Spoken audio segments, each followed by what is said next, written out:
about the president's address. So tonight our John Burkett watched it with members of the University of Richmond's Young Democrats and Young Republicans. Ooh. Here we go. Stephanie, the State of the Union address about an hour and 5 minutes long. President Bush surprisingly started off with domestic policy, then foreign policy, and ended on a lighter note of honoring heroes. Tonight we sat down with some University of Richmond political science students from both sides of the playing field to get their Increase the volume a little bit.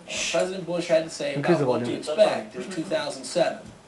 Together we can restrain the spending appetite of the federal government, and we can balance the federal budget. On the domestic front, President Bush talked about eliminating the national deficit without increasing taxes, doubling the size of border control, saying America needs to resolve the current immigration issues in this country without animosity or amnesty. When talking about the war in Iraq, he said we must take the fight to the enemy, adding that if Congress opposes his troop surge and wants to cut and run, then extremists would take control in Iraq and chaos would erupt. Political science students from University of Richmond weigh in on all of the president's talking points. I thought the end of the speech was great because it left it on a high note, where he was talking about Iraq, which is a somber issue for all of us. It's an important issue. But then, appealing to the people in the back of the audience left Americans feeling, happy and with a lot of pride.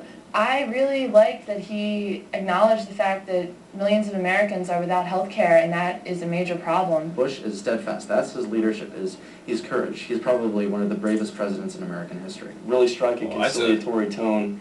America will start moving in the right direction, and in all fronts, whether it be immigration or Iraq. And the most important thing is to stress what we have in common, and to stop emphasizing what divides us. I mean, it's worthwhile to point it out from time to time, because we do have differences, and they're there for a reason. But at the end of the day, we have to come back together. The president also made mention of increasing the U.S. military by 92,000 troops over the next 5 years, and also giving birth to a civilian corps to help pick up the slack here at home. John Burkett, CBS 6 News. Thank you, John. For the second straight year,